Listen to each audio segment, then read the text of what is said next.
So the January 6th committee may have uncovered some pretty serious crimes.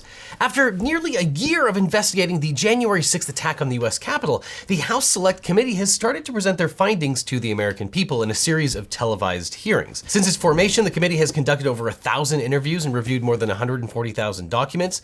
The committee has also issued more than 100 subpoenas for testimony and documents as part of its inquiry from a variety of individuals, including Republican members of Congress, former Trump White House officials, outside Trump allies like Roger Stone and Alex Jones, and white nationalist figures who promoted false election claims. The committee has presented a trove of evidence suggesting that the Trump White House not only deliberately undermined American democracy, but might have committed crimes in the process. And the committee has even told the federal court that it believes the former president himself could be criminally prosecuted for his conduct leading up to and his actions on January 6, 2021.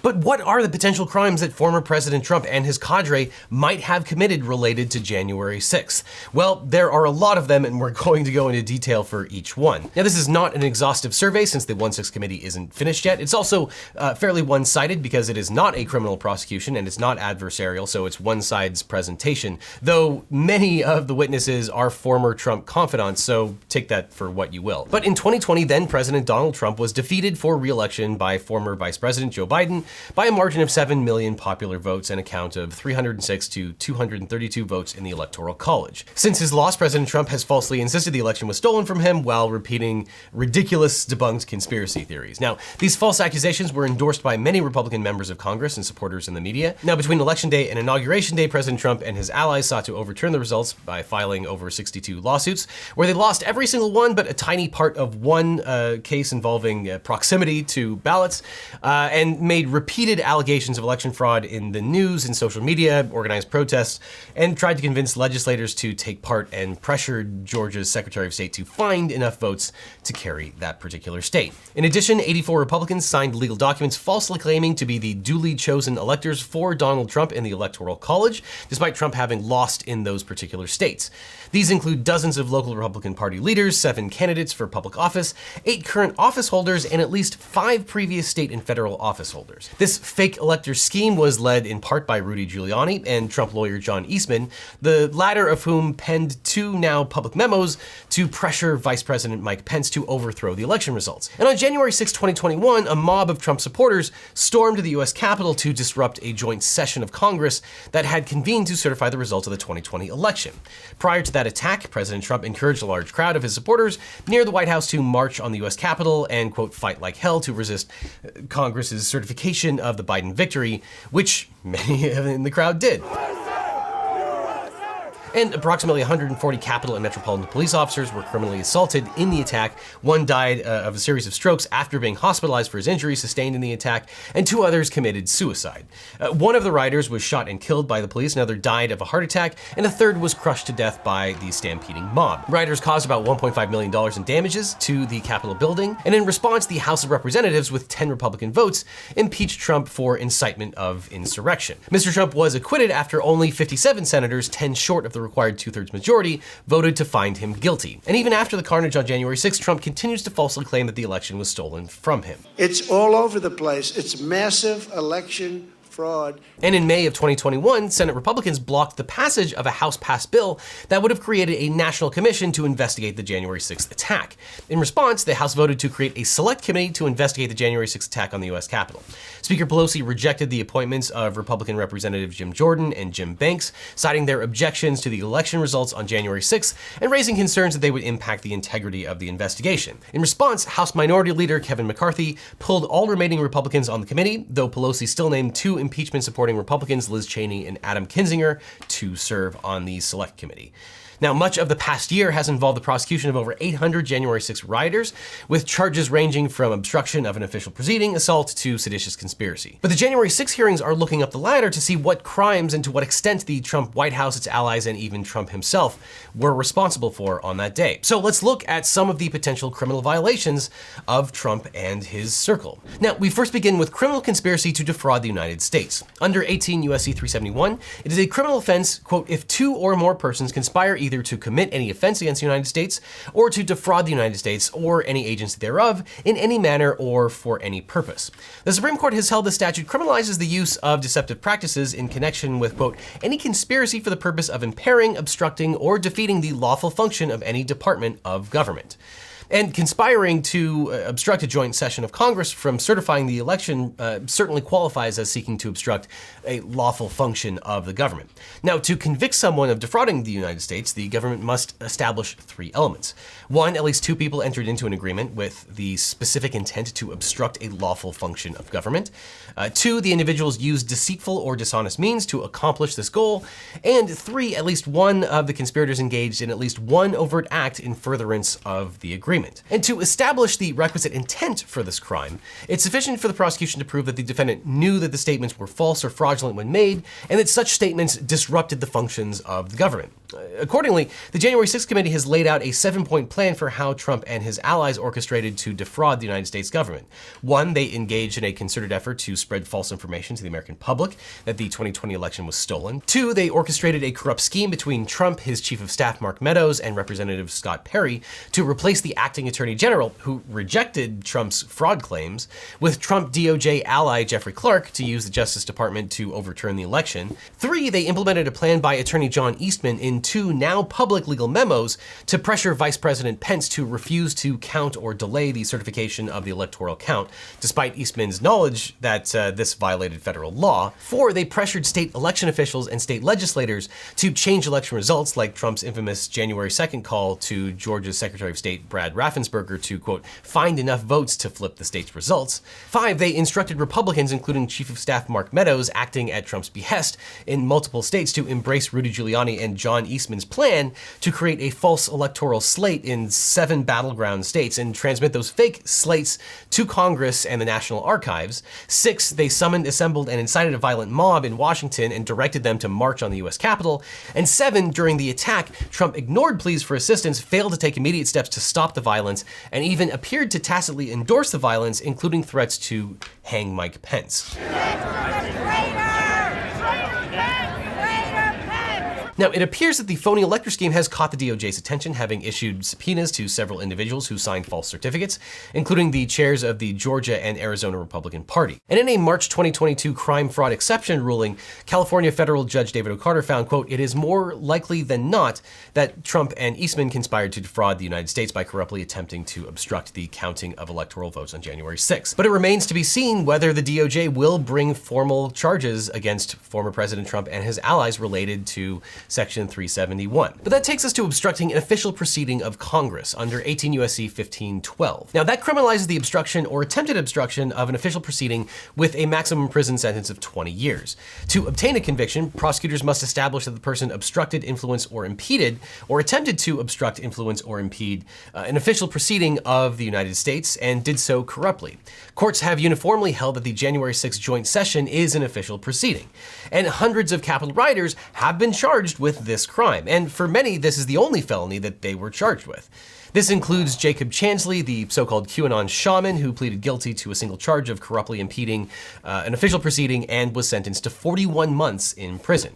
Now, the legal theory for prosecution is that former President Trump, in concert with allies like Eastman, Clark, Meadows, and others, intentionally or corruptly interfered with Congress's certification of electoral votes, despite aggressive pushback that not only were these plans illegal, but that there was no reasonable basis to doubt that Biden won. Now, multiple members of Trump's circle testified under oath to the Select Committee that they all told Trump his claims of election fraud were baseless, including Attorney General Bill Barr, campaign aide Jason Miller, Mike Pence's former chief of staff Mark Short, and even his own daughter Ivanka. And though Trump's circle told him his claims were baseless, his supporters took those claims as gospel to justify storming the Capitol to deny certification. I'm here to protest this corruption. We want to stop the steal. We want a free election. We want Donald Trump in office. The committee's first hearing on January 9th showed previous unseen footage of rioters, many whom said they were following President Trump's commands to storm the Capitol to block the certification of election they were told was stolen. And people are really pissed off because we know how much cheating took place. If he would have won fair and square, I think we would be fine, but We can't let them overthrow our country. And the mob, believing these election lies, did successfully delay the count for at least 7 hours by violently forcing both chambers into recess and hiding. Trump's purported obstruction scheme also involved strong-arming the DOJ to overturn the election. And contemporaneous notes of acting Deputy Attorney General Richard Donahue showed that Trump asked him directly to, quote, say that the election was corrupt and leave the rest to him and the Republican congressman. Suggesting that Trump didn't want a good faith investigation, just a DOJ declaring as cover for throwing out Biden's duly elected electoral votes. And accordingly, the Select Committee has presented evidence that Trump and others corruptly obstructed an official proceeding by advancing legal strategies they knew were unlawful based on allegations of election fraud, and they had no reasonable basis to believe that they were true. But prosecution under Section 1512 depends on how federal courts interpret that statute. In March of 2022, DC Judge Carl Nichols, a Trump appointee who has issued more lenient January 6 sentences compared to his colleagues, broke with at least 7 other DC federal judges by ruling that the DOJ cannot charge individuals with obstructing Congress unless the defendants actually tampered with official documents or records on January 6th. So this could potentially impact hundreds of cases, including the potential prosecution of Trump and his circle. And that takes us to garden variety wire fraud. Between Election Day and leaving office on January 20th, 2021, then President Trump raised hundreds of millions of dollars for what he told supporters was to contest the results. There's just one $250 million problem. Trump raised millions for an election defense fund that may not actually exist. Some have suggested this could be wire fraud. Under 18 U.S.C. 1343, wire fraud occurs when someone uses interstate communications devices like a cell phone, a computer, or other electronic device to advance a scheme to defraud another.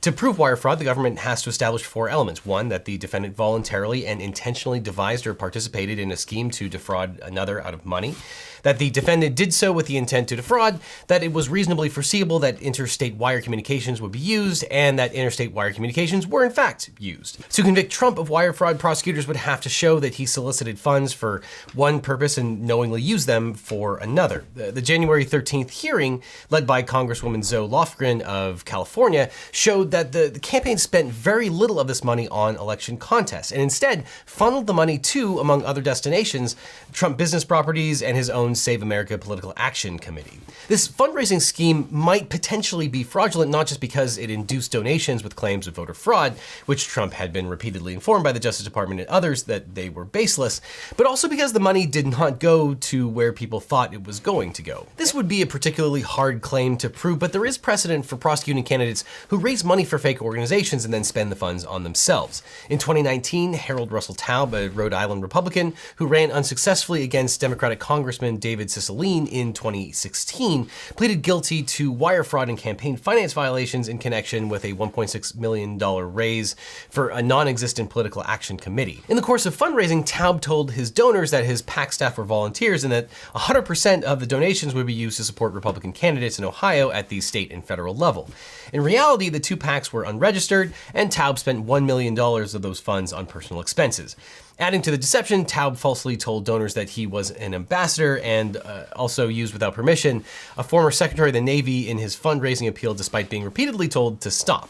Taub was sentenced to 3 years in federal prison in order to repay $1.1 million that he made through his fraudulent PACs. Now, ironically, Trump's best defense against wire fraud would be to argue that he sincerely did believe that the funds would be used to fight election contests. And for the mercurial and potentially sincere Donald Trump, that could be a challenge for prosecutors. But that takes us to criminal solicitation to commit election fraud and other Georgia state crimes. Now, it seems like Trump is particularly vulnerable to a litany of state charges in Georgia, where Fulton County District Attorney Fani Willis has convened a special grand jury to investigate Trump and his allies' efforts to pressure election officials and change the vote count in Georgia. By letter dated February 10th, 2021, DA Willis announced that her office had, quote, opened an investigation into attempts to influence the administration of the 2020 general election. And where Trump and his allies probably find the most potential criminal exposure is Georgia Code Section 21-2-604, the criminal solicitation to commit election fraud, which can be charged as either a misdemeanor or felony. And to establish a violation under Section 21-2-604, the DA has to show that the defendant has 1, solicited, requested, commanded, importuned, or otherwise attempted to cause another person to engage in election fraud, and 2, the defendant actually intends for the other person to commit election fraud. And at the center of this potential crime are the 2 recorded phone calls involving the president applying pressure to state election officials to flip the state from Biden to himself. First, on December 23rd, 2020, Trump urged Francis Watson, the chief election investigator for Georgia's Secretary of State office, to find fraud, telling her, quote, "When the right answer comes out, you'll be praised." And second, in the famous January 2nd, 2021 recorded phone call to Georgia's Secretary of State, Brad Raffensperger, where the former president famously demanded that he, quote, find 11,780 votes, one more than Trump needed to win in that state. I just want to find 11,780 votes, which is one more than we have. When Raffensperger rejected Trump's false claims of voter fraud, like the debunked claim that the Trump votes were thrown out while suitcases of votes were carried in for Joe Biden, Trump suggested Raffensperger could face criminal charges, telling him it would be illegal and a big risk to resolve against reporting Trump's false claims. Trump also implicitly threatened other state officials with jail time and continues to hold a grudge against every Georgia elected official who refuses his demands. So what are we going to do here, folks? I only need 11,000 votes. Fellas, I need 11,000 votes. Give me a break. And in addition to criminal solicitation of election fraud, DA Willis has indicated that her office's investigation involves other potential violations of Georgia law by Trump and his associates, including but not limited to, quote, the making of false statements to state and local governmental bodies, that's Georgia Code section 16-10-20, conspiring to commit election fraud, that's Georgia Code section 21-2-603, racketeering, Georgia Code section 16-14-4, violation of oath of office, section 16-10-1, and any involvement in violence or threats related to the election administration. That's Georgia Code section 21-2-566 and 597. Now, illustrating the expanded scope of the investigation, the grand jury has subpoenaed several key members of the Trump legal team that advised his campaign on how to overturn Biden's wins in Georgia and other swing states, including John Eastman, Clena Mitchell, Kenneth Chesborough, Jenna Ellis, and Rudy Giuliani, who twice presented Georgia state legislators with fake evidence and wild conspiracy theories even after they were debunked. The grand jury has also subpoenaed U.S. Senator Lindsey Graham, who twice asked Raffensperger if there was any way to throw out mail-in ballots, which were favoring Joe Biden. According to the subpoena, Graham asked Raffensperger and his staff, quote, about re-examining certain absentee ballots cast in Georgia in order to explore the possibility of a more favorable outcome for Trump. Describing the call to CNN, Raffensperger said the senator was implying that his office should try to throw away ballots. I got the sense it implied that then you could throw those out. But that takes us to another potential federal charge, which would be the incitement to riot and insurrection. Trump was acquitted of incitement to insurrection in his second impeachment trial, but since that was not a judicial trial, there's no double jeopardy problem, and he could potentially face charges on various incitement statutes. Under the Anti-Riot Act, 18 U.S.C. section 2101, anyone who uses interstate travel to incite, organize, participate in, or carry on a riot, or commit any other act of violence in furtherance of a riot, or aid or abet a person doing the above is guilty of a federal crime punishable by up to 5 years in prison. And under section 18 U.S.C. 2383, anyone who incites, assists, or engages in any rebellion or insurrection against the authority of the United States or gives aid or in comfort thereto is subject to up to 10 years in imprisonment and disqualification from holding public office. Now, conviction under either of these statutes would be incredibly difficult because political speech tends to be at the very core of the First Amendment, and you generally have a First Amendment right to make these kinds of speeches. But in Brandenburg versus Ohio, the Supreme Court established a two-part test for when the government may criminalize speech advocating for the use of force or crime. One, the speech is directed to inciting and producing imminent lawless action, and the speech is likely to incite or produce such action. And it would be incredibly fraught to try to prove that Trump intended to incite imminent lawless action on January 6th, though many writers did say on and after January 6th that they marched on the Capitol specifically because Trump told them to. I'm here to support the president. I think the election was a fraud. And with respect to the second criteria, the committee has presented evidence that Trump not only incited the mob to go to the Capitol, but Trump endorsed the violence of the people he saw when they were there on his behalf. Cassidy Hutchinson, the former aide to Chief of Staff Mark Meadows, provided bombshell testimony that Trump was aware that many people outside his rally were armed with knives, guns in the form of pistols and rifles, bear spray, body armor, spears, and flagpoles, and he didn't care because they were, quote, my people. Hutchinson further testified that she heard Trump say something to the effect of, I don't care that they have weapons. They're not here to hurt me. Take the mags, the magnometers, the metal detectors away. Let my people in. They can march on the Capitol from here. Let the people in. Take the mags away. And Hutchinson also testified that when Trump was told about the rioters' hang Mike Pence chants, Trump approvingly responded, quote, "Maybe our supporters have the right idea. Mike Pence deserves it." Now, furthermore, the Joint Chiefs Chairman, General Mark Milley, testified that Pence ordered National Guard troops to defend the Capitol while Trump allowed the violence to continue unabated. We also know that Trump waited 187 minutes before putting out a statement asking for calm. Now, it was always going to be a long shot to charge Trump with incitement, though the testimony that has been elicited so far probably comes as close as you might be able to get. And multiple sources say that Trump had actual knowledge that his speech was going to incite his supporters, particularly the armed ones, to go to the Capitol before Trump allowed the violence to rage for 3 hours. So who knows here? But that takes us to two potential new crimes that were uncovered, witness tampering and obstruction of justice. Many people say it's not the crime, it's the cover-up, and that may be the case here as well. After Hutchinson's testimony, Trump ex-Chief of Staff Mick Mulvaney suggested on Twitter that his former boss could be vulnerable to witness tampering and obstruction of justice. So what would that entail? Well, 18 U.S.C. 1512, the same statute that includes obstruction of an official proceeding, broadly criminalizes witness tampering with up to 20 years imprisonment. This section makes it a crime for anyone who knowingly uses intimidation, threats, or otherwise attempts to persuade another person to change, delay, or prevent testimony, or any person in an official proceeding. After Hutchinson's testimony, the Select Committee produced examples of witnesses being asked by people apparently close to Trump to be loyal to him and his administration. Representative Liz Cheney said an unnamed witness told the committee, quote, "What they said to me is, as long as I continue to be a team player, they know I'm on the right team. I'm doing the right thing. I'm protecting who I need to protect. You know, I'll continue to stay in good graces in Trump world.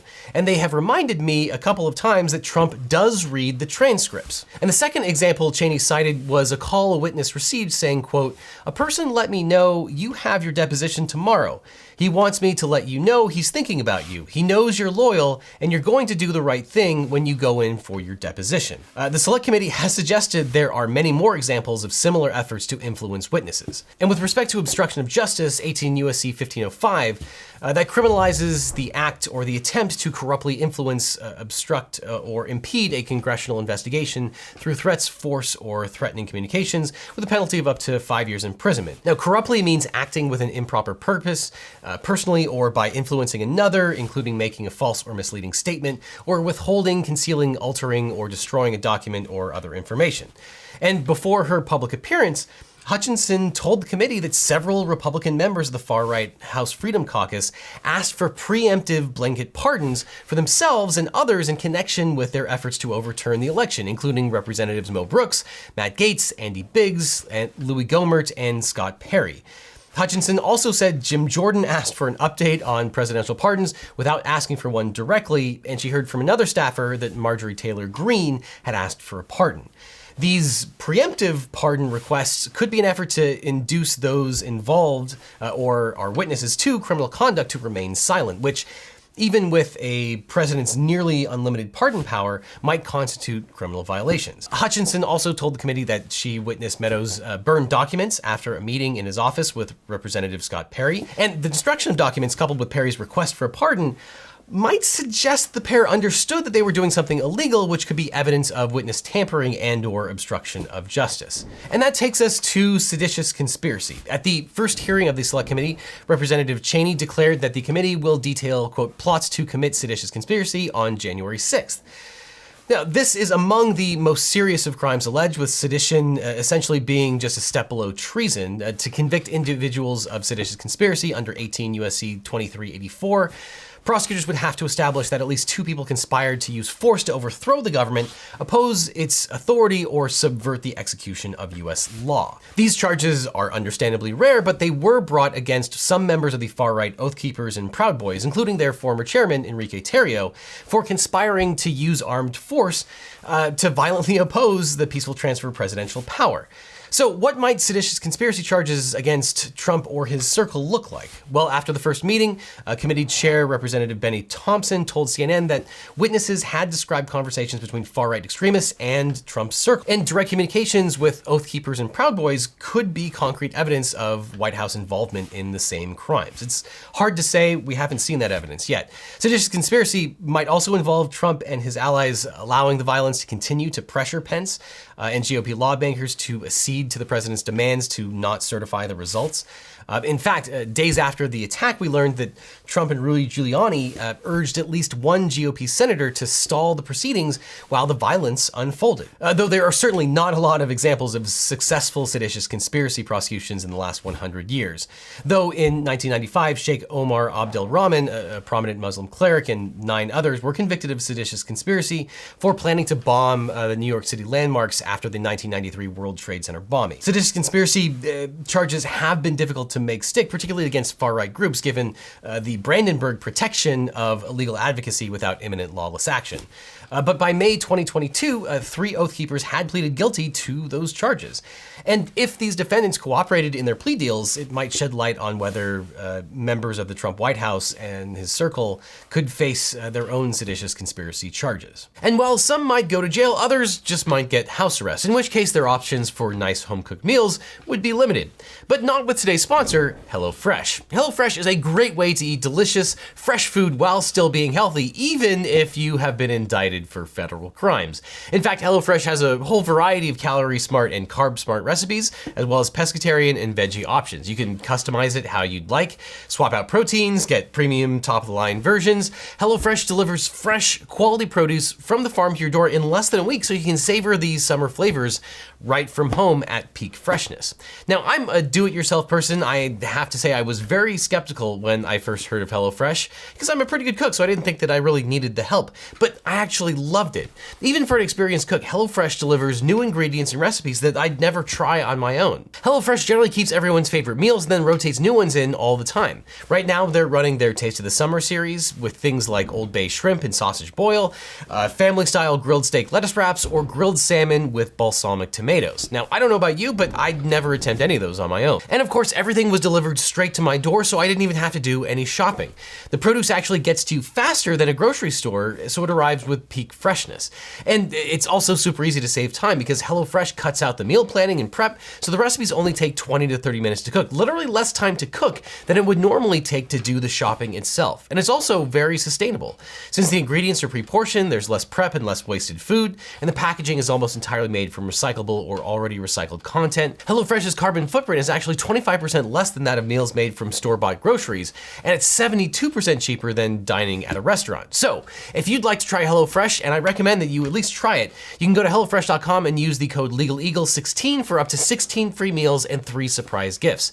Yes, you can actually get 16 free meals, and that includes free shipping, or you can just click on the link below. So again, for up to 16 free meals and 3 surprise gifts, go to HelloFresh.com and use the code LegalEagle16, or just click on the link below or the one that's on screen right now. And clicking on that link really helps out this channel. So click on this link or click on this playlist over here for more Legal Eagle, where I will see you in court.